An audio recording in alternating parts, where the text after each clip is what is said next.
नमस्कार. आज आपण बोलणार आहोत महाराष्ट्राच्या लाल परीबद्दल, म्हणजेच आपल्या एसटी बद्दल. आणि बातमी खूप मोठी आहे. एसटी महामंडळात लवकरच एक जबरदस्त भरती होणार आहे. तर काय आहे ही घोषणा? चला सविस्तर जाणून घेऊया.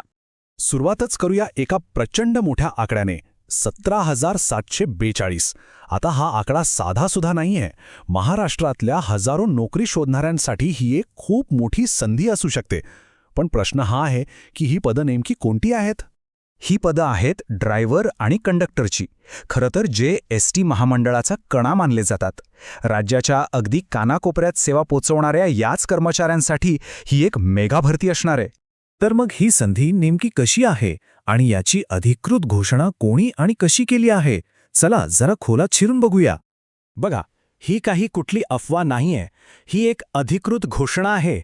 राज्याचे परिवहन मंत्री प्रताप सरनाईक यांनी स्वतः विधान परिषदेत हे जाहीर केलंय की एसटीमध्ये 17,742 चालक वाहक पदांची भरती प्रस्तावित आहे. म्हणजे ह्या गोष्टीला आता एक अधिकृत वजन प्राप्त झालंय. तर हा प्रस्ताव नेमका आहे तरी काय? सोप्या भाषेत सांगायचं तर ह्यात एकूण 17,742 चालक आणि वाहकांची पदं भरायची आहेत. मंत्र्यांनी घोषणा तर केली आहे, पण अजून एक महत्त्वाचा टप्पा बाकी आहे. हा प्रस्ताव आता सरकारच्या वित्त विभागाकडे गेला आहे.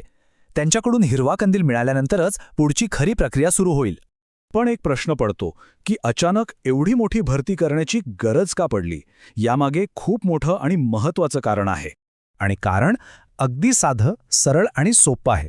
एका बाजूला बघा, एसटीच्या ताफ्यात नवीन बसेस येत आहेत, त्यांची संख्या वाढतेय. आणि दुसऱ्या बाजूला त्या चालवण्यासाठी लागणारे ड्रायव्हर्स आणि कंडक्टर्स मात्र अपुरे पडतायत. हा जो गॅप आहे ना, हाच भरून काढण्यासाठी ही भरती अत्यंत गरजेची झाली आहे. आणि गाड्या किती वाढतायत हे आकडे बघितल्यावर लक्षात येईल. दरवर्षी 5,000 नवीन बसेस घेण्याची योजना आहे. एवढंच नाही तर 8,000 बसेसची टेंडर प्रक्रिया तर पूर्ण झाली आहे आणि त्यातल्या 3,000 बसेस यायला सुरुवातही झाली आहे. म्हणजे स्पष्ट आहे, गाड्या तर येत आहेत, पण त्या चालवायला माणसंही लागणारच ना. आता या भरती प्रक्रियेत आणखी एक महत्त्वाचा आणि म्हणायला गेलं तर एक भावनिक पैलू आहे, तो म्हणजे कंत्राटी कामगारांचा. सरकारने या भरतीत त्यांच्यासाठी एका खास तरतुदीचा विचार केला आहे. ही गोष्ट नीट समजून घेण्यासाठी आपल्याला थोडं मागे जावं लागेल. साधारण 2022 साली, आठवतंय ना, तेव्हा एसटी कर्मचाऱ्यांचा मोठा संप झाला होता. त्यावेळी सेवा बंद पडू नये म्हणून सरकारने तात्पुरत्या स्वरूपात कंत्राटी कामगारांना कामावर घेतलं होतं. पण नंतर संप मिटला, नियमित कर्मचारी परत आले आणि नियमाप्रमाणे या कंत्राटी कामगारांना जावं लागलं. पण आता सरकारने त्याच कामगारांना या नवीन भरतीत प्राधान्य देण्याचा प्रस्ताव ठेवला आहे. म्हणजेच त्या कठीण काळात ज्यांनी एसटीची सेवा सुरू ठेवली, त्यांच्या कामाची कुठेतरी दखल घेतली जात आहे. या कामगारांसाठी हा नक्कीच एक मोठा दिलासा म्हणायला हवा. त्यांना आता एक आशेचं किरण दिसतंय. बरं, हे सगळं तर झालं, पण आता सर्वात महत्त्वाचा प्रश्न की ही भरती प्रक्रिया पुढे कशी जाणार? पुढचे टप्पे काय असतील? ही प्रक्रिया अगदी टप्प्याटप्प्याने पुढे जाईल.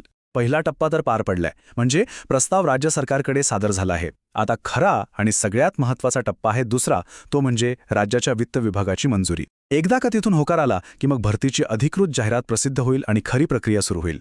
तर या सगळ्या माहितीनंतर एक शेवटचा पण खूप महत्त्वाचा प्रश्न मनात येतो. ही जी मेगा भरती होतेय ती फक्त एसटीमधली रिकामी पदं भरेल की यामुळे खऱ्या अर्थाने एसटीचा चेहरामोहरा बदलेल? प्रवाशांना मिळणारे सेवेचा दर्जा सुधारेल का? या प्रश्नाचं उत्तर तर आपल्याला येणारा काळच देईल.